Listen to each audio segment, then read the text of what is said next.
Okay, praise lord. దేవుని నామానికి స్తోత్రము కలుగును గాక. ఈ ప్రత్యేకమైన సమయమున ఐసిఎఫ్ సహవాసంలో చేరి ఉన్నటువంటి దైవజనులు, విశ్వాసులు, సంఘ పెద్దలు, స్వార్థికులు అందరికీ నా హృదయపూర్వకమైనటువంటి వందనాలు. దేవుడు మిమ్మల్ని అందరినీ దీవించును గాక. మీ అందరికీ గుడ్ ఫ్రైడే మరియు ఈస్టర్ శుభాకాంక్షలు. నిన్న దినాన గుడ్ ఫ్రైడే చాలా చక్కగా జరిగిందని నేను ఆశిస్తున్నాను. ఈరోజు సిద్ధపాడు దినము. రేపటి దినాన రేపటి రోజు ప్రత్యేకంగా ఈస్టర్ సెలబ్రేషన్ ఉంటుంది. అన్ని సంఘాల్లో అందరూ ప్రభు యొక్క పునరుత్థాన అనుభవాన్ని అనుభవిస్తూ జ్ఞాపకం చేసుకుంటూ పండుగలో ప్రభుని కీర్తించి ఆరాధించి గణపరచాలని నేను ఆశిస్తూ ఉన్నాను. దేవుని నామానికి మహిమ కలుగును గాక. మనము పరిశుద్ధాత్మ సబ్జెక్ట్ లో పరిశుద్ధాత్ముని ఆగమనము, అదే విధముగా పరిశుద్ధాత్ముని యొక్క ప్రవేశం గురించి మనము నేర్చుకోవాలి. అది నెక్స్ట్ వారంలో నేర్చుకుందాం. ఈ వారం ఒక కీలకమైన విషయాన్ని మీకు గుర్తు చేయాలని ఇష్టపడుతున్నాను. దేవుని నామానికి మహిమ. ప్రియమైన వారలారా, కొంచెము కన్ఫ్యూజ్ అవ్వకుండా మీరు వినగలిగితే చాలా చక్కటి సత్యం మనం నేర్చుకోవచ్చు. పరిశుద్ధాత్మ కార్యము పాత నిబంధనలో, క్రొత్త నిబంధనలో ఒక డిఫరెంట్ వేలో మనకు కనబడతా ఉంటుంది.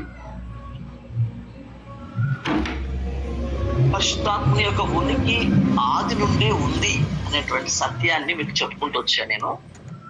పరిశుద్ధాత్మని పాత నిబంధన ఉనికి ఎలాంటిదంటే, తరచూ పరిశుద్ధాత్ముడు భక్తుల మీదకి వస్తూ లేక భక్తులను ప్రేరేపిస్తూ పరిశుద్ధ లేఖనాల విషయంలో కావచ్చు, ప్రవచనాల విషయంలో కావచ్చు, తర్వాత వారిని వాడుకునే విషయంలో కావచ్చు, ప్రజలని పరిశుద్ధతలోకి నడిపించే విషయంలో కావచ్చు, ఆ రోజుల్లో ఉన్నటువంటి మంచి భక్తులను, మన యొక్క ఆది పితామహులను, ఆ తర్వాత వచ్చినటువంటి నాయకులను, తర్వాత వచ్చినటువంటి ప్రవక్తలని, రాజులని, న్యాయాధిపతులను, యాజకులని, స్పెషల్ గా ఎన్నుకోబడినటువంటి అభిషిక్తులను వాడుకుంటూ పరిశుద్ధాత్మ ఉనికిని. నూతన నిబంధనకు రాగానే క్రీస్తు జననములో పరిశుద్ధాత్ముడు, తర్వాత క్రీస్తు యొక్క ఎదుగుదలలో పరిశుద్ధాత్ముడు కనబడుతూ, అయితే నూతన నిబంధనలో ఒక కొత్త కోణాన్ని మనం చూడొచ్చు. చాలా మంది ఈ యొక్క సందిగ్ధంలో ఉంటారు. బట్ ఆ సందిగ్ధాన్ని ఈరోజు నేను పూర్తి చేయడానికి ఒక 3 స్టేజెస్ పరిశుద్ధాత్ముని యొక్క ఉపయోగం నేను చెబుతాను. నెంబర్ 1, పరిశుద్ధాత్ముడు నీ రహస్య భక్తిని వాడుకుంటాడు. మంచి గుర్తుపెట్టుకోండి. నువ్వు లేక రహస్య క్రైస్తవుడివి. చాలా మంది కొందరు రహస్య క్రైస్తవులుగా పిలాతు లాగా, పిలాతు యొక్క భార్య అనుకోండి భార్య, తర్వాత ద్రుసిల్లా, అగ్రిప్ప యొక్క కుటుంబస్థులు, నికోదేము, తర్వాత అరిమతయోసే, ఇలాంటి రహస్య క్రైస్తవులని సైతం వాడు. రెండవది, నూతన జన్మ అనుభవంలోకి వచ్చి అడుగుపెట్టి అప్పుడే సంఘ బాధ్యతలు తీసుకున్నటువంటి స్టెఫెను, సంఘ పెద్దలు, ఇలాంటి సువార్థికులు, ఫిలిప్పు లాంటి వారిని, బర్నబా, తిమోతి, తీతు లాంటి వారిని దేవుడు పరిశుద్ధాత్ముడు వాడుకుంటాడు. తర్వాత వచ్చి పేతురు, అపొస్తలుడు పౌలు, యోహాను లాంటి గొప్ప భక్తులను తన సంపూర్ణ పరిశుద్ధాత్మ చేత నింపివాడు. సో పరిశుద్ధాత్ముడు రక్షణకి, పూర్తి రక్షణ పొందని వారిని, రహస్య రక్షణ అనుభవం కలిగిన వారిని నడిపిస్తాడు. రెండవది, రక్షణ అనుభవంలో ఉన్నటువంటి వారిని పరిశుద్ధాత్ముడు వాడుకుంటాడు. మూడవది, అపొస్తలుల కార్యములు 1వ అధ్యాయము 8వ వచనములో వ్రాయబడినట్లుగా ఆయనను పరిశుద్ధాత్మ మీ మీదికి వచ్చినప్పుడు మీరు శక్తి పొందెదరు. మీరు యెరూషలేములోను యూదయలోను సమరయలోను భూదిగంతముల వరకు నాకు సాక్షులయ్యుందురు. అలాంటి శక్తిని తిమోతి పత్రిక 1వ అధ్యాయం 7వ వచనంలో చెప్పినట్లుగా ప్రేమయు శక్తియు ఇంద్రియ నిగ్రహం కలిగిన మీరు ఆత్మనే పొందుకున్నారు కానీ పిరికితనం ఆత్మను పొందుకోండి, దత్తపుత్ర ఆత్మను పొందుకొని ఉన్నారు. శక్తితో మిమ్మల్ని వాడుకుని you need dare to be used. అలా కొందరు ధైర్యం, ఆ ధైర్యం చేసిన ఈస్టర్ సందర్భంగా లేక గుడ్ ఫ్రైడే ఈస్టర్ సందర్భాలలో డేర్ చేసిన ఒక వ్యక్తిని మీకు గుర్తు చేస్తాను. ఆయనే అరిమత యోసేపు గారు పవర్ఫుల్ గా తాను డేర్ చేశాడు. పరిశుద్ధాత్ముడు తన జీవితాన్ని క్రీస్తు కొరకు వాడు. కొన్ని రెఫరెన్సెస్ అవుదాం. మత్తయి సువార్త 27వ అధ్యాయము 57 నుండి 60. ఒక్కరు చదివి సాయం చేయండి. మత్తయి సువార్త 27వ అధ్యాయము 57 నుండి 60 వచనాలు. 57 నుండి 60. యేసు శిష్యుడిగానున్న అరిమత యోసేపు అని ఒక ధనవంతుడు సాయంకాలం అయినప్పుడు వచ్చి పిలాతు వద్దకు వెళ్లి యేసు దేహమును తనకిమ్మని అడుగగా పిలాతు దానిని అతనికి అప్పగింప ఆజ్ఞాపించెను. యోసేపు ఆ దేహమును తీసుకుని శుభ్రమైన నారబట్టతో చుట్టి తాను రాతిలో తొలిపించుకున్న క్రొత్త సమాధిలో దానిని ఉంచి సమాధి ద్వారమునకు పెద్ద రాయి పొర్లించి వెళ్ళిపోయాను. దేవునికి మహిమ కలుగుగా. ఇతడొక శ్రీమంతుడైన శిష్యుడిగా, రహస్య శిష్యుడిగా బైబిల్ అభివర్ణిస్తుంది. శిష్యుల బృందంలో ఇతడు కనబడు. చాలా మంది పేర్లు వస్తాయి. 12 మంది శిష్యుల పేర్లలో లేడు. స్పెషల్ గా ఉన్నటువంటి తన సన్నిహిత ముగ్గురు శిష్యుల్లో లేడు. 70 మంది పంపించిన వారి శిష్యుల లెక్కల్లో లేడు. 500 లెక్కల్లో లేడు. 5000 మందిలో లేడు. వారిలో లేకుండా స్పెషల్ గా పక్కన ఉన్నటువంటి ఒక శిష్యుడు. పరిశుద్ధాత్ముడు తనకు ఒక ధైర్యాన్ని ఇచ్చాడు. ఎంత గొప్ప ధైర్యం అంటే మామూలు ధైర్యం కాదు. ఆ రోజులలో నేను యేసు ప్రభును అనుసరించేవాణ్ణి, నేను యేసు ప్రభు శిష్యుని అని చెబితే ఏం జరుగుద్దో అర్థం కాని పరిస్థితి. అందుకే శిష్యులు చెల్లా చెదిరయ్యారు. అందుకే శిష్యులు తమ సొంత పనులకు వెళ్ళారు. అందుకే శిష్యులు దగ్గర దాకా ఎవరు రాలా. అందుకే శిష్యులు దాక్కున్నారు. అందుకే శిష్యులు చెల్లా చెదరైపోయారు. ఆ రోజులలో ఒక వ్యక్తి పిలాతు దగ్గరికి వెళ్ళి నిలబడి నాకు వేసే దేహం కావాలని అడగడం భయంకరమైన ధైర్యం. పరిశుద్ధాత్ముడు నీ వెనక నీ యొక్క జీవితంలో కార్యం చేస్తే తప్ప రాజుల ఎదుట నిలబడి, అధికారుల ఎదుట నిలబడి నేను యేసయ్య శిష్యుణ్ణి, నేను యేసు ప్రభు వెంబడించేవాడిని, యేసును గూర్చి సాక్ష్యం ఇచ్చే ధైర్యం యోహాను సువార్తలో వ్రాయబడిన నన్ను గూర్చి అతడు బయలుపరుస్తాడు, ఒప్పింపజేస్తాడు, ధైర్యంగా ప్రకటింపజేస్తాడని చెప్పే సత్యము జరగదు.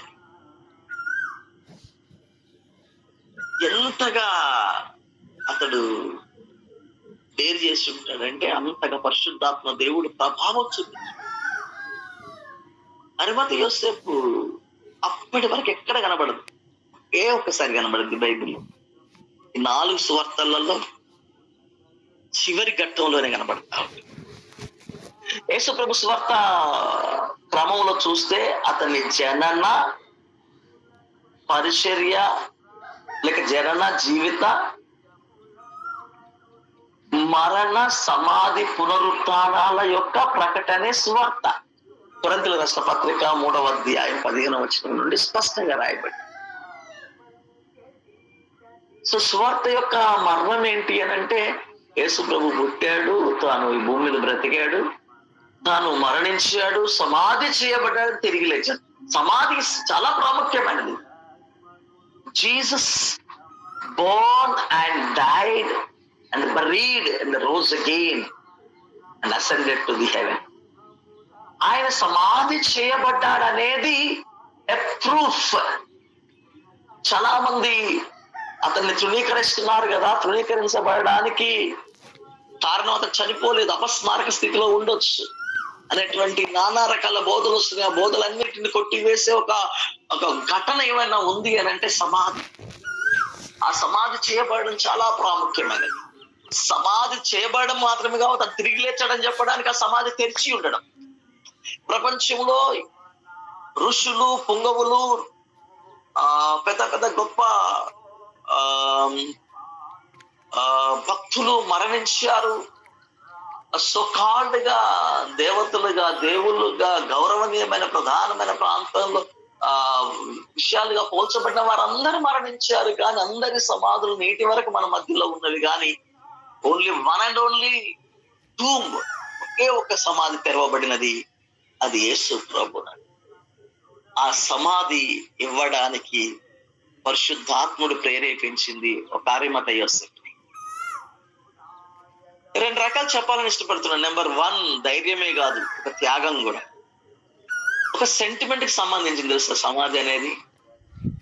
కొన్ని మీకు సంబంధించిన ఇవ్వరాదు, నీకు నాకు సంబంధించిన కొన్ని వ్యక్తిగతమైన వాటిని సొంత కొడుకులకి, పిల్లలకి, మన భార్యలకి, మనకు కుటుంబం అనగానే ఎలా ఉంటదంటే నాది మీది అన్నట్టుగా ఉండదు, అన్ని మనవే అన్నట్టుగా బ్రతుకుతాం కదా. చాలా కొందరు మరీ సోషల్ గా బ్రతుకుతారు. చాలా కుటుంబాల్లో స్వార్థాలు ఉంటాయి, కానీ కొన్ని కుటుంబాలు ఎలా బ్రతుకుతారు అని అంటే, నీదో ప్లేట్ నాదో ప్లేట్ కాదు, ఒకే ప్లేట్ లో తింటాం. నీదో మంచం నాదో మంచం కాదు, నీదో రూమ్ నాదో రూమ్ కాదు, నీదో డ్రెస్ నాదో డ్రెస్ కాదు, అన్ని ఎక్స్చేంజబుల్ గా వేసుకుంటా ఉంటారు. బట్ స్టిల్ దెన్ అలాంటి కుటుంబాల్లో కూడా ఒక ప్రైవసీ ఉంటుంది. ఇది నాది. సొంత భార్యకు కూడా ఇవ్వం, సొంత పిల్లలకు కూడా ఇవ్వం. భార్య కూడా సొంత భర్తకి, సొంత పిల్లలకు కూడా, పిల్లలు కూడా సొంత తల్లిదండ్రులకు ఎవరికి ఇవ్వనటువంటి ఒకటి ఉంటుంది. అలాంటి వాటిలో ఐడెంటికల్ గా ఒకటి ఏంటి అంటే సమాధి. బాగా సెంటిమెంట్. ఎవరికి తవ్విందో వారిని మాత్రమే పెట్టాలి. ఎవరి కొరకు తవ్వబడిందో వారు మాత్రమే ఆ సమాధిలో పెట్టబడడానికి అర్హులు. గ్రామంలో ఆ సెంటిమెంట్ ఉంటుంది, కుటుంబంలో ఆ సెంటిమెంట్ ఉంటుంది, సొసైటీలో ఆ సెంటిమెంట్ ఉంటుంది. ఒకరి కొరకు తవ్విన సమాధిని ఇంకొకరి కొరకు ఇవ్వడం అనేది మామూలు విషయం కాదు. మొదటిది పిలాతు దగ్గరికి వెళ్ళి నిలబడడమే గొప్ప డేర్. అంటే ఆ డేరు ఆయనతో పాటు 3.5 సంవత్సరాలు తిని పడుకొని ఆయనతో పాటు పరిచర్యలో అద్భుతాలు కళ్ళారా చూసినటువంటి వారు ఎవరు సహాయం చేయలేదు. ఒక అరిమత యోసేపు వెళ్ళాడు. How dare! చూసారు ఎంత ధైర్యవంతుడండి. రెండోది ఆ సమాధి ఇవ్వడం మామూలు విషయం కాదు. తన కొరకు ప్రత్యేకంగా అతడు శ్రీమంతుడు అని అర్థం అవుతుంది. అతడు శ్రీమంతుడు అని అర్థం అవ్వడానికి చాలా కారణాలు ఉన్నవి. అతడు డేర్ చేసి వెళ్ళాడు. ఒక రాజరికంగా సమాధి మరణించిన వ్యక్తి యొక్క డెడ్ బాడీ తీసుకురావాలంటే చలానా కట్టాలి. ఆ రోజుల్లో కప్పం పన్ను చెల్లించే పద్ధతులు ఉంటవి. పన్ను చెల్లించి ఉంటాడు. పర్మిషన్ లెటర్ రావాలి. లెటర్ కొరకు మధ్యలో ఎన్నో బ్రైబ్ చేయాల్సి ఉంటది. అది చేసి ఉంటాడు. తర్వాత వచ్చి ఆ యొక్క డెడ్ బాడీని, అతని యొక్క భౌతిక కాయాన్ని కిందికి దించాలి అని అంటే తన కింద పని వాళ్ళు ఉండాలి. వర్క్ చేసే వాళ్ళు, పని వాళ్ళు కింద తన సొంత దగ్గరి పని వాళ్ళు అవుతే తప్ప పని చేయరు. మళ్ళీ ఎవరు పడితే వాళ్ళు వచ్చి కూలికి పని చేయరు. శరీరాన్ని దించే విషయంలో ఎవరు పడితే వారు చేయరు. అతడు అది చేయడానికి సహాయం చేసే వాళ్ళు. అది శ్రీమంతుడు అని అర్థం అవుతుంది. ఆయన శరీరాన్ని సన్నపు నారబట్ట చేత తుడిచాడు, చుట్టాడు, కాబట్టి శ్రీమంతుడై ఉంటాడు. ఎందుకంటే సన్నపు నారబట్ట. తర్వాత తీసుకెళ్లి తాను తొలిపించుకున్న సమాధిని పెట్టించాడు. తొలిపించుకున్నాడు అంటే సమాధిని తొలిపించుకునేంత శ్రీమంతుడు. మరణించడానికి ముందే తనకు ఒక డిజైన్ చేసుకున్నాడు. నా సమాధి, నా యొక్క శరీరం ఇందులో పెట్టబడాలి అని చనిపోయినప్పటికీ ముందుగానే చాలా చక్కగా తొలిపించుకున్నాడు. ఒక శ్రీమంతుడైనటువంటి గొప్ప శిష్యుడు అరిమతయి యోసేపు. మార్కు సువార్త 15వ అధ్యాయం 42వ వచనం 47. మార్కు సువార్త 15 చదవండమ్మా, 42-47. ఆ దినము సిద్ధపరచు దినము అనగా విశ్రాంతి దినమును పూర్వ దినము గనుక సాయంకాలం అయినప్పుడు అరిమతయి యోసేపు తెగించి పిలాతునొద్దకు వెళ్లి యేసు దేహము తనకిమ్మని అడిగాను. అతడు ఘనత వహించిన ఒక సభ్యుడై దేవుని రాజ్యము కొరకు ఎదురు చూచువాడు. చూసారు, అరిమతయి యోసేపు అట తెగించిండట. ఏం చేసిండండి? ఏమన్నా గాని నీకు తెగింపు ఎప్పుడు వస్తుంది? పరిశుద్ధాత్ముడు నీ జీవితంలో కార్యం చేస్తే తెగింపు వస్తుంది. ఎంతగా తెగింపు వచ్చిందో చూడండి. తెగించి వెళ్ళాడట. తెగించి మన మత్తయి చూసినప్పుడు నాకు యేసు దేహం కావాలని అడిగింది. నీకేం కావాలని అడిగితే ఒక్కొక్కరు ఏమేం కావాలని అడుగుతారు. ఇష్టం వచ్చింది కావాలని కోరుకుంటారు. యేసు ప్రభు దేహం కావాలని కోరుకున్నది ఈయనొక్కడే. ఆయన దేహం కావాలని ఆ రోజులలో ఉన్న ఎవ్వరు కోరుకోవాల. ఒక అరిమతయి యోసేపు మాత్రమే. అతడు ఘనత వహించిన ఒక సభలోని సభ్యుడు, సన్హెడ్రిన్ సభకి సభ్యుడు, ఘనత వహించిన సభ్యుడు. ఆయన కౌన్సిల్ మెంబర్. ఆయన తన ఇన్ఫ్లుయెన్స్ వాడుకున్నాడు. తెగించి వెళ్ళాడు. ఘనత వహించిన రెస్పెక్టెడ్ మెంబర్ ఆఫ్ కౌన్సిల్. తెగించి వెళ్ళాడు. కొన్నిసార్లు మనకు తెగింపు రావాలంటే పరిశుద్ధాత్ముడు మన జీవితాల్లో కార్యం చేయాలి. లూకాసు వార్త 23వ అధ్యాయము 50-56 వచనాలు. 50-56. అరిమతయ అను యోదయల పట్టణపు సభ్యుడైన యోసేపు అను ఒకడుండెను. అతడు సజ్జనుడును నీతిమంతుడునై ఉండి వారి ఆలోచనకును వారు చేసిన పనికిని సమ్మతింపక దేవుని రాజ్యం కొరకు కనిపెట్టుచుండువాడు.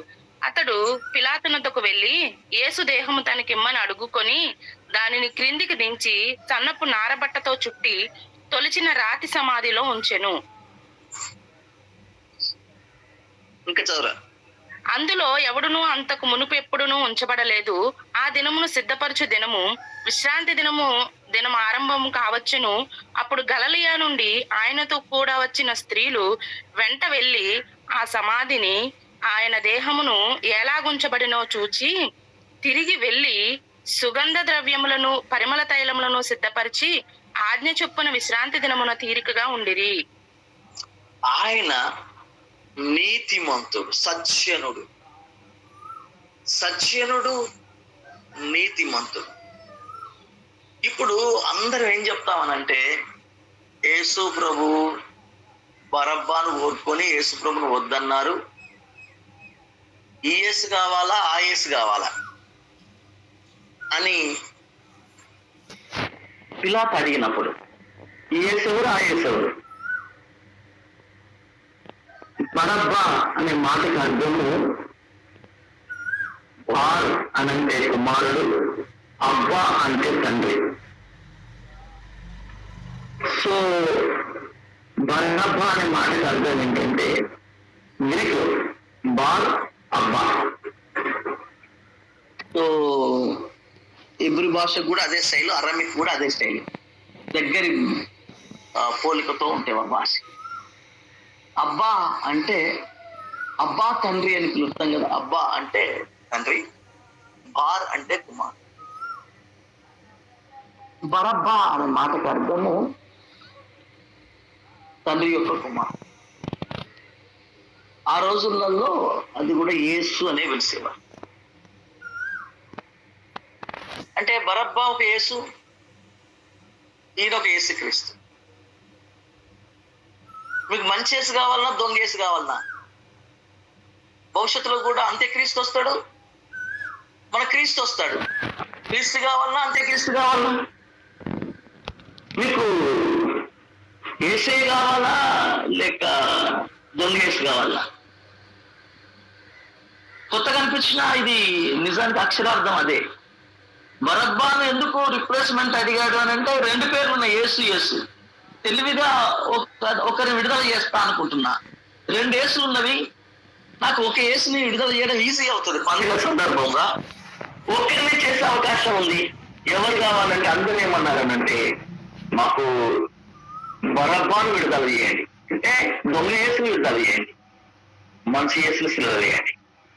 మంచి యేసుని సిలువ వేయండి అని కేకల మధ్య ఒక్కడు నో చెప్పినోడు ఉన్నాడు. ఒక్కడు సీలేసి తీర్మానం తీస్తా అంటే ఇతన్ని సిలువ వేయాలి అని అందరు కౌన్సిల్ మెంబర్స్ సంతకాలు పెట్టాలి, పిలాతు ముద్ర వేయాలి. ఆ కౌన్సిల్ మెంబర్స్ లలో అందరు సంతకాలు పెడితే ఒక్కడు సంతకం పెట్టనోడు ఉన్నాడు. ఒక్కడు ఈ తీర్మానాన్ని అంగీకరించడం ఉన్నాడు. ఒక్కడు డేర్ చేసి తెగించి నేను ఆయన చావుకుని అంగీకరించను. ఒకసారి కౌన్సిల్ మీటింగ్ జరుగుతాయి, గొడవ జరుగుతూ ఉంటాయి. కౌన్సిల్ మీటింగ్ జరుగుతూ ఉంటే మెజారిటీస్ లా, ఏ మెజారిటీ ఎటుపక్కుంటే వాడు గెలుస్తాడు, లేక అదే తీర్మానం అవుతుంది, కౌన్సిల్ తీర్మానం అవుతుంది. కానీ ఎంత మెజారిటీ ఉండని చివరికి తను ఒక్కడే మిగిలాల్సిన పరిస్థితి వచ్చింది. ఆయన మట్టికి తన తీర్మానంలో మారలేదు. అందుకే ఆయన వారి యొక్క తీర్మానములకు అంగీకరించలేదు. వారి యొక్క ఈ డిసగ్రీడ్ విత్ దిస్ డిసిజన్. ప్రియమైన వారులారా, మీ ఊరంతా, మీ సంఘమంతా, మీకు తెలిసిన ప్రజలంతా ఒక్కవైపు ఉంటే నువ్వు ఒక్కడివే మిగిలిన సత్యం కొరకు మాట్లాడే శక్తి ఉందా? పరిశుద్ధాత్మ యొక్క కృప అలా పనిచేస్తుంది. అతను అంగీకరించని వాడు ఏమాత్రమే. అతని గురించి స్పష్టంగా చెప్పబడ్డ మాట ఏంటంటే, అతడు సజ్జనుడును నీతిమంతుడు. సజ్జనుడు నీతిమంతుడు గనక అనీతికరమైనటువంటి ఆ మబ్బెట్టి పగబట్టి కుట్రతో కుళ్ళుతో చేసే దాంట్లో డిసిజన్ అతడు లేదు. చెప్పాడు అతను, నేను నాకు నచ్చలేదు, శిక్ష నచ్చలేదు, దీనికి నేను అంగీకరించను అని వారి గొంతు విన్నాడు కనుక పిలాతు ధైర్యంగా డెడ్ బాడీ ఇచ్చాడు.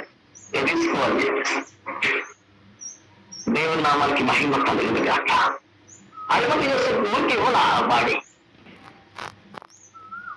పర్మిషన్ ఉంది కదా, ఇన్ఫ్లుయెన్స్ ఉంది కదా, మంచోడు కదా మాత్రమే కాదు, ఒక కారణం ఉంది. అక్కడ యొక్క తీర్మానాల్లో చేరు. పరిశుద్ధాత్ముడు నీ వైపు ఉంటే నువ్వు సత్యం కొరకు నిలబడుతుంది. సత్యమే నిన్ను వెంబడిస్తుంది. సో అతడు యేసు ప్రభు యొక్క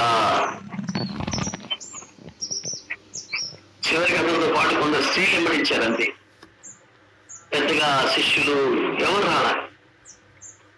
ఆయన కొంతమంది తన పని వాళ్ళు శిష్యులు మాత్రమే, మన స్త్రీలు మాత్రమే వెళ్ళగలిగారు. యోహాను సువార్త 19వ అధ్యాయం 38 నుండి 42 వరకు.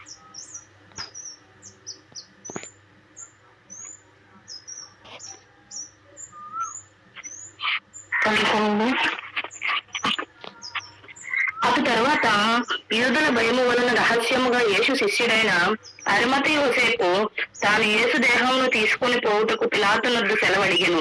పిలాతు సెలవిచ్చెను గనుక వచ్చి యేసు దేహమును తీసుకుని పోయెను.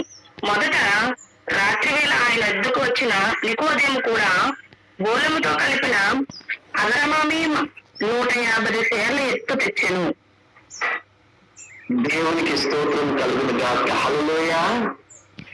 ప్రియమైన వారలారా, ఈయన ఒక రహస్య శిష్యుడుగా ఉండేను అని యోహాను ఇంత క్లియర్గా చెప్తున్నాడు. శిష్యులలో ఒకడు ఉండేది. ఆయనతో పాటు యోహాను మెన్షన్ చేసిన 3వ అధ్యాయంలో పరిశుద్ధాత్మ మూలంగా పుట్టిన వారి గురించి, నీటి మూలంగా పుట్టిన వారి గురించి, ఒక బాప్తిస్మము పరిశుద్ధాత్మ అభిషేకం గురించి, ఒక ప్రత్యేకమైన పరలోక రాజ్య వారసుడు అవ్వడానికి అర్హత పొందుకునే సబ్జెక్ట్ నేర్పించాడు. చూడండి, యేసు ప్రభుల వారు ఒక కీలకమైన సబ్జెక్ట్. ఆ నికోదేము కూడా ఆ రోజు వచ్చి ఆ సుగంధ తైలాన్ని కాంట్రిబ్యూట్ చేయడానికి, ఆ యొక్క ఫ్యూనరల్ సర్వీస్ లో చాలా మంచి సర్వీస్ ఏంటంటే ఫ్యూనరల్ సర్వీస్, అంత్యక్రియల్లో పాల్పొందడం. ఎన్నిట్లో ఏ కార్యక్రమాలకు అటెండ్ కాకపోయినా పెళ్లిళ్ళకు పేరంటాం, చాలా మంది వెళ్తాం. ఒక ఘనమైన కార్యం ఏది ఉందంటే అంతిమ కార్యమే. వీలున్నంత మట్టికి నేనైతే మా ఏరియాలో హిందూ, ముస్లిము, జైన, ఇంకా ఏ మతానికి సంబంధించిన వారైనా, మంచి వాళ్ళైనా చెడ్డ వాళ్ళైనా, నాకు అవకాశం ఉన్నంత మట్టికి అందరి కార్యక్రమాలకు వెళ్ళి నేను కనబడి ఓదార్చి వస్తాను. అట్లా నాకు సొసైటీలో మంచి అభిమానులు దొరికారు. 2వ రోజు నుండి నన్ను ఒక ప్రత్యేకంగా గౌరవించడం. చావుకు వెళ్ళడం వలన ఒక ఫాదర్ అయి ఉండి అందరు క్రైస్తవులు ఏమంటారు, ఆ చావుకి ఎందుకు వెళ్ళడం అటు అంటారు కదా, అలా లేకుండా నన్ను ప్రత్యేకంగా గౌరవించడం ప్రారంభించారు. నేనేమన్నా అక్కడికి వెళ్ళి పూజ చేస్తున్నానా, మొక్కుతున్నానా, ఇంకేమన్నా వారి యొక్క కార్యక్రమాలు పాల్గొంటున్నాను, ఏదైనా చేస్తున్నంటే వెళ్ళి మనం పక్క నుండి పలకరించడం తప్ప ఇంక చేయడానికి, మనం చేయడానికి ఏముంటుంది అక్కడ. వాళ్ళు ఏ పద్ధతులైనా చేసుకోనివ్వండి. నేను వెళ్ళి అలా చనిపోయిన వాళ్ళ ఇంట్లో కనీసం ఒక్కరిద్దరినైనా కౌగిలించుకొని అలా భుజం మీద చెయ్యి వేసి ధైర్యపరిచి, కొన్ని సందర్భాల్లోనైతే డేర్ చేసి, మీరు నమ్ముతారో లేదో ఇక, ఎంత డేర్ అంటే అంత డేర్ చేసి అంత దగ్గర ఒక భుజం మీద చెయ్యేసి ఒక చిన్న ప్రార్థన చేస్తా, ప్రభా కుటుంబానికి ఓదార్పు దయచేయండి. అందరూ ఆశ్చర్యంగా చూస్తూ ఉంటారు. కొందరు చేయించుకోవడం ఇష్టం ఉండదు. బట్ ఫాదర్లు పెద్ద ఆయన వచ్చిండు, ఇంత పెద్ద ఫాదరు మా చావుకు వచ్చాడు, మా నాన్న చనిపోతే వచ్చాడు, మా బంధువులు చనిపోతే వచ్చాడు, ఆయన దేవునికి ఆయన ప్రార్థన చేసుకుంటున్నాడు, మమ్మల్ని ధైర్యపరచడానికి ఏ దేవుడైతే చిన్న ప్రార్థన చేయనివ్వండి అని చెప్పి అలా నన్ను అంగీకరిస్తుంది. నేను సంతోషపడతా ఉన్నాను. అపోజిషన్ ఎవరో తాగి తడిపి చేసి మన క్రైస్తవుల సమాధి కార్యక్రమాలలో అపోజిషన్ చేసేవాడు, లేదు అలా చేయొద్దు, ఇలా చేయాలి, ఎందుకంటే ఇంతకు ముందు ఆయన క్రైస్తవుడు కాదు, మీరేంటి ఇలా చేస్తున్నారు, ఊరు కట్టడ ఇది, గ్రామ కట్టడ దాన్ని గొడవ చేసే వాళ్ళు అక్కడిక్కడ కనబడ్డారు. కానీ మిగతా చోట్ల అట్లా లేదు. మా చుట్టుపక్కల మేము చూసాము. నా చుట్టుపక్కల ఉన్నటువంటి కనీసం ఒక 10 జిల్లాలకు నాయకునిగా నేను చేస్తున్నా. 10 జిల్లాలకు నేను వెళ్తాను చాలా సార్లు. అంటే నాకు వీలున్న ప్రతి చోట, ప్రతి చావుకి నేను కనీసం ఒక 10 నిమిషాల నుండి అర్ధ గంట వరకైనా కనబడి వస్తాను. కొన్నిసార్లు ఆ రోజంతా ఉంటా. కొన్ని గ్రామాల్లో పద్ధతి కూడా ఉంటది, ఎవరు పనికెళ్ళరు. అసలు ఎవరైనా చనిపోతే ఆ ఊర్లో అందరూ ఆ సమాధి కార్యక్రమం అయిపోయినాక అప్పుడే పనికి వెళ్తారు, భోజనం చేస్తారు. కొన్ని అట్లా మంచి మంచి కట్టుబాట్లు ఉంటాయి. కొన్ని అన్ని చెడనుకోకూడదు మనం. సో నేను అలా వెళ్ళడం వల్ల నాకు సొసైటీలో రెప్యుటేషన్ స్టార్ట్ అయింది. ఇదే పద్ధతి ఇప్పుడు మన గూగుల్ మీట్ లో ఉన్నటువంటి వాళ్ళందరికీ వర్తిస్తుందని చెప్పను. ఎందుకంటే ఒక్కొక్క చోట ఒక్కొక్క పద్ధతి ఉండొచ్చు. మాది తెలంగాణ, మా పద్ధతికి అసలు అపోజిషన్ అంటే నార్త్ ఇండియా లాగా అపోజిషన్స్ వచ్చి మాకే ఎక్కువ. అసలు క్రీస్తు పేరు ఎత్తితే, ఫాదర్ అని తెలిస్తే వేరేలాగా ఎద్దేవా చేస్తారు. ఈ డిబేట్లు ఇవన్నీ కూడా ఎక్కువ మా ఏరియా నుండే ఉంటవి. హింసలు, చంపడాలు. మేము క్రైస్తవులం అని బయట చెప్పుకోవడానికి కొన్నిసార్లు మొహమాట పడే రోజుల్లో బ్రతుకుతాను. మేము ఊకందరికి ధైర్యంగా వెళ్ళి మేము ఫాదర్లం, మేము క్రైస్తవులం, మేము పాస్టర్లం అని డేర్గా చెప్పుకోలేము. ఎక్కడ టార్గెట్ చేస్తారో తెలియదు. బట్ ఎక్కడ ఏమనకుండా, టార్గెట్ చేయకుండా, హర్ట్ చేయకుండా, కొట్టకుండా సెంటిమెంట్ తో ఉంటారంటే చావు దగ్గరే. చావు దగ్గర ఏమనరు. ఎందుకంటే వాళ్ళందరూ దుఃఖంలో ఉంటారు, బాధలో ఉంటారు. They need small comfort. నిజం చెప్తున్నా, సొసైటీలో అలా నేను చావులకు వెళ్ళడం వల్ల చాలా మంది నన్ను గౌరవించడం. ఇంకో విషయం చెప్పినా, కొన్నిటికి మనం వెళ్ళంగా, ఉదాహరణకు జ్ఞాపకార్థ కుటికి అన్నిల దానికి వెళ్ళాం, వాళ్ళు ఏం చేస్తారో తెలియదుగా మనకి.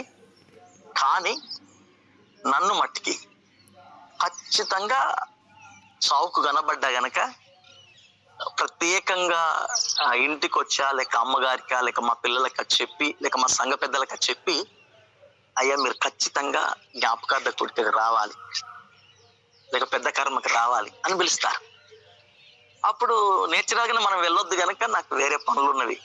క్రైస్తవులు అంటే వెళ్ళొచ్చు, కానీ ఆ తినేదానికి దానికి వెళ్ళడం విషయంలో కొంచెం అబ్జెక్షన్ ఉంటుంది కదా. లోకంలో బ్రతుకుతున్నాం, మనకి ఎంత మనం లిబరల్ గా ఉన్నా, ఎంత చేసినా, ఆడికెళ్ళి కనబడి వచ్చినా చూసే వాళ్ళకి వేరేలాగా ఉంటుంది కనుక కొన్నిసార్లు అవాయిడ్ చేసి. కానీ మీకు రియల్ చెప్తున్నా, ఒక మంచి గౌరవం నాకు దక్కడం నేను చూసేది. నా వ్యక్తిగత సాక్ష్యం, అందరికి ఇలాగే జరగాలని చెప్పట్లేదు. వ్యక్తిగతంగా నాకు సొసైటీలో ఒక మంచి మీరు అయ్యగారు కొన్నిసార్లు అయితే ఇక ఈ మధ్య కాలంలో కొత్తగా స్టార్ట్ చేశారు. ఏమని చేశారు, ఎవరైనా చనిపోతే నాకే కావాలని చెప్తున్నారు. ఇక చుట్టుపక్కల ఈ ఫాదర్ గారు వచ్చి పలకరిస్తాడు. అది పలకరించినవి కాదు, కొన్నిసార్లు మేము 25 kgs బ్యాగ్ రైస్ చేస్తాం. కొన్నిసార్లు వెళ్ళి ఇక్కడి సంస్కృతి ప్రకారము వాళ్ళకి థమ్స్అప్ తాగించేసి ప్రేయర్ చేసి వస్తాం మధ్యలో వెళ్ళి. తర్వాత కొన్నిసార్లు ఏమన్నా అవసరాలు పడ్డాయి అనుకోండి, మా యూత్ పిల్లలు వెళ్ళి హెల్ప్ చేస్తారు.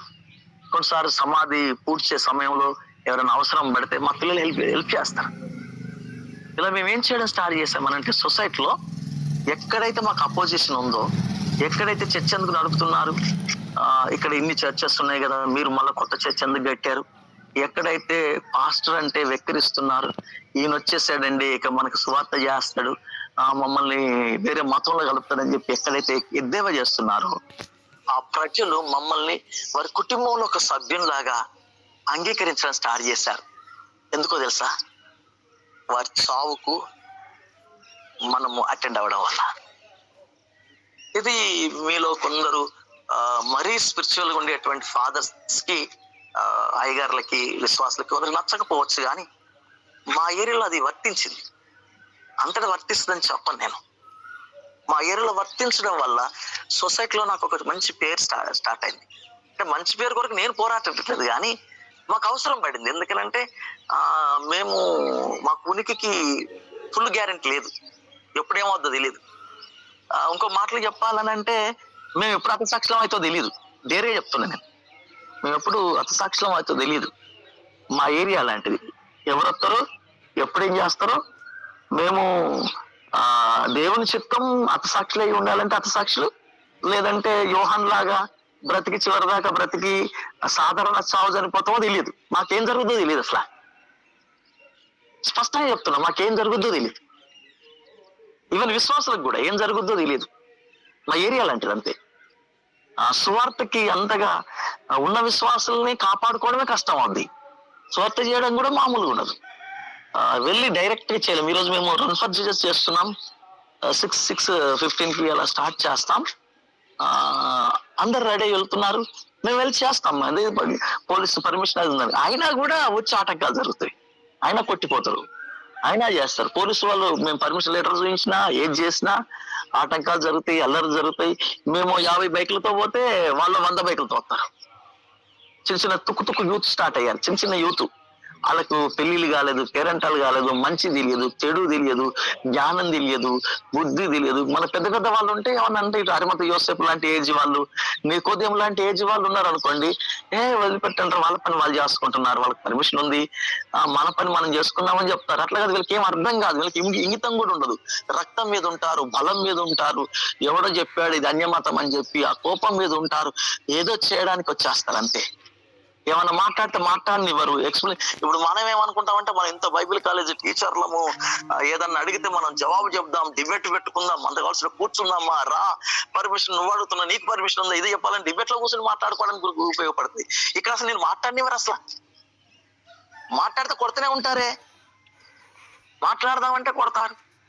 నువ్వు మాట్లాడితే గెలుస్తావు, కానీ నేను మాట్లాడనివ్వకపోతే ఏం చేస్తా? యేసు ప్రభు ఏం గెలవకపోవునా? యేసు ప్రభువు 3.5 సంవత్సరాలలో తనను ఎవడు ఎదిరించేవాళ్ళు లేడు, అసలు నిలబడ్డవాళ్ళు లేడు ఎదురుగా. ఆయన తలుసుకుంటే ఎందుకు మౌనం వహించాల్సి వచ్చింది? మా పరిస్థితి అంతేనండి. మీకు అవకాశం వచ్చింది కనుక చెప్తున్నా. నిలబడి ధైర్యం ఉంటది. ఏ ధైర్యం అంటే అయితే తప్పించుకొని పోవాలి, లేకపోతే తనలోబడి రావాలి, అంతే. కొంచెం నా భాష ఎబ్బెట్టుగా ఉన్నా మీరు అర్థం చేసుకోండి. మా పరిస్థితి ఏంటంటే, సువార్త చేయడానికి మేము దేరి వెళ్ళాము అని అంటే, ఆ రోజు అయితే చేసేంత వరకు చేసి పారిపోయి రావడమా, లేక తెలివిగా తప్పించుకొని రావడమా, పాముల వల్ల వివేకంగా, లేదా ఆ పరిస్థితిని ఎదుర్కొని రక్తం కార్చుకొని చచ్చేటోడు చచ్చి బ్రతికేవాడు బ్రతికి రావడమా? అది పరిస్థితి మాదంతే, లిటరల్ గా అంతే. మా పక్కనే ఛత్తీస్గఢ్ ఉంటది, మీకు న్యూస్ వస్తూనే ఉంది. మా పక్కనే మహారాష్ట్ర ఉంటది, న్యూస్ వస్తూనే ఉంటది. మా తెలంగాణ ఏరియాలో నుండి, చుట్టుపక్కల ప్రాంతాల నుండి, మా మహారాష్ట్ర బార్డర్ ఏరియాలో నుండి మీకు వార్తలు ఎన్నో వింటా ఉంటారు. ఇలాంటివి న్యూస్ లో వచ్చేవి మావే ఎక్కువ. మా పక్క మా నుండే ఎక్కువ న్యూస్ వచ్చేవి మా దగ్గర నుండి. చాలా మందికి హతసాక్షులు కూడా ఎక్కువ మా ఏరియా నుండి ఉన్నారు. మొన్నే బాబ్రాగఢ్లో చచ్చిపోయారు ఒక వ్యక్తి వచ్చి. ఇలా రీసెంట్ గా కూడా ఎక్కడో నార్త్ ఇండియాలో జరగడమే కాదు, ఈ పక్కనే మాకు రెగ్యులర్ గా జరుగుతూ ఉంటాయి. ఈ రోజులలో లూక్జాన్ ఫాదర్, చుట్టుపక్కల అన్ని అపోజిషన్స్ ఉన్నా, క్షేమంగా ఉండి వాళ్ళే అన్యులే సపోర్ట్ చేసి ఫాదర్ గారు అని పిలుస్తూ, ఫాదర్ గారు మీకేం కావాలి, మా వంతు సహాయం చేస్తాం అని చెప్పి ముందుకొచ్చి ఓ ధన సహాయం చేయకుండా, ఏ సహాయం చేయకపోయినా ఓ మాట సహాయం చేయడానికి కారణం ఏంటంటే, వాళ్ళలో ఒకరిలా వారి యొక్క ముఖ్యంగా ఒక సెంటిమెంట్ ఏంటంటే, వారి సమాధి కార్యక్రమాలలో, వారి చావులో మనం కూడా వెళ్ళి నవ్వే వారి దగ్గరికి వెళ్ళొద్దు, ఏడ్చే వారి దగ్గరికి వెళ్ళండి అనే సూత్రాన్ని పాటించడం వలన, ప్రియమైన వాళ్ళారా, నేను బైబిల్ కాలేజ్ లో ఈ మెసేజ్ కి ఒక టైటిల్ పెట్టుకునేవాడిని, ఒకడున్నాడు. ఒకడున్నాడు. ఆ రోజులలో ఒక్కడు లేచాడు, ఒక్కడు డేర్ చేశాడు, అది అరిమత యోసేపు. అంతమంది శిష్యులలో అన్ని వేల మంది రొట్టెలు తిన్నారు, చేపలు తిన్నారు, ఒక్కడు డేరికి వెళ్ళాడు.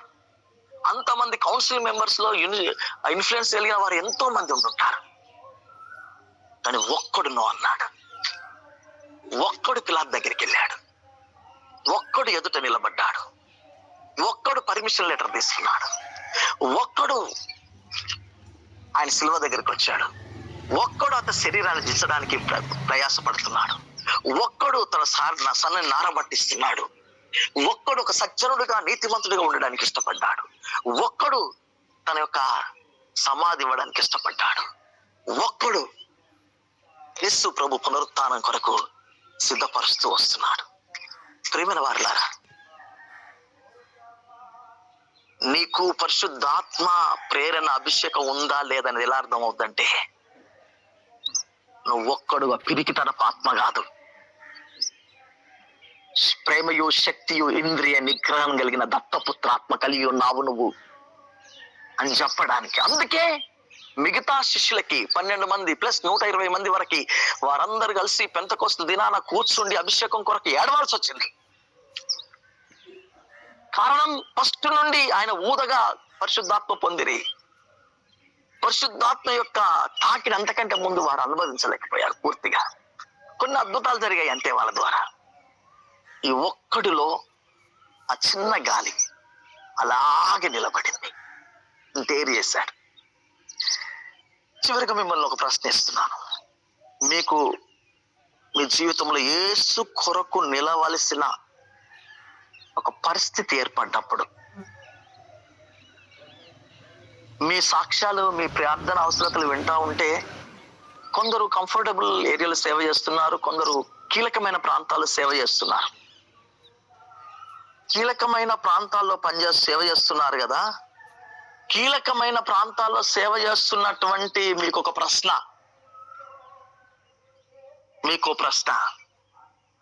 ప్రశ్న ఏంటంటే, మీరు అరిమత యోసేపు లాగా డేర్గా ఉండగలుగుతున్నారు, తెగించగలుగుతున్నారు. అరిమత యోసేపు లాగా సజ్జనులుగా ఉండగలుగుతున్నారా? అరిమత యోసేపు లాగా కొన్నిటికి నో చెప్పగలుగుతున్నారా? అరిమత యోసేపు లాగా నీతిమంతులుగా ఉండగలుగుతున్నారా? అరిమత యోసేపు లాగా చివరికి నువ్వు ఒక్కడవే రాజు దగ్గరికి వెళ్ళి మాట్లాడాల్సి వచ్చినప్పుడు వెళ్ళగలుగుతున్నావా?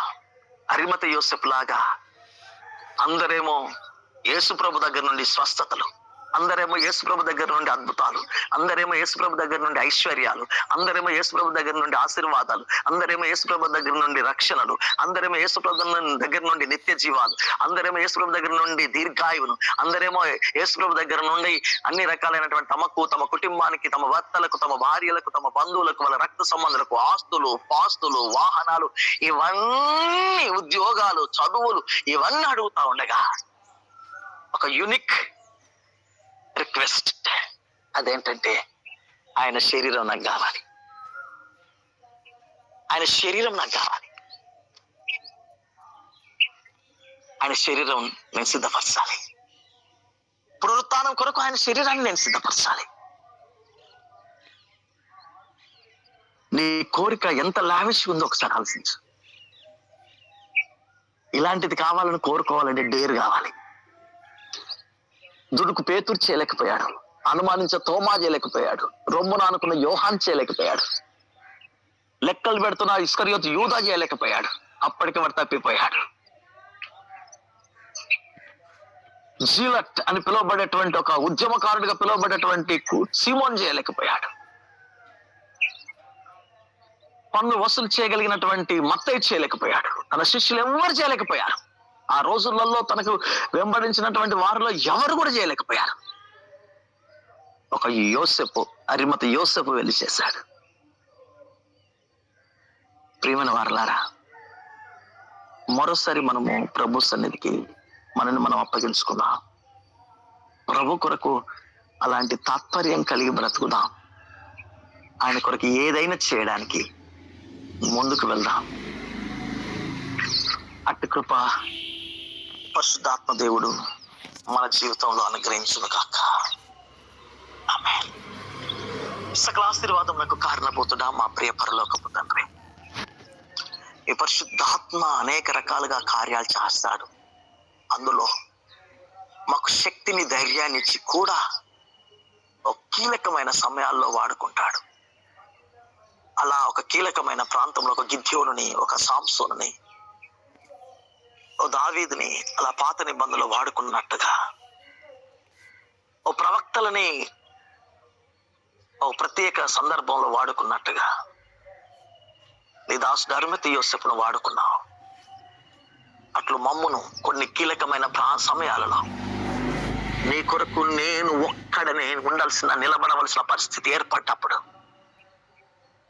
అత సాక్షిగా మారాల్సిన పరిస్థితి ఏర్పడ్డా కూడా ఒక స్టెఫెను లాగా అన్య ప్రాంతాలలో నీ కొరకు సాక్షిగా బ్రతకాల్సిన ఏర్పడే పరిస్థితి ఏర్పడినప్పటికీ ఒక యోహాను లాగా డేర్గా బ్రతికేటువంటి జీవితం మాకు దయచేయండి. ఆ అభిషేకం మా మీద ఉంచండి. యేసు నామమున ప్రార్థిస్తున్నాము తండ్రి.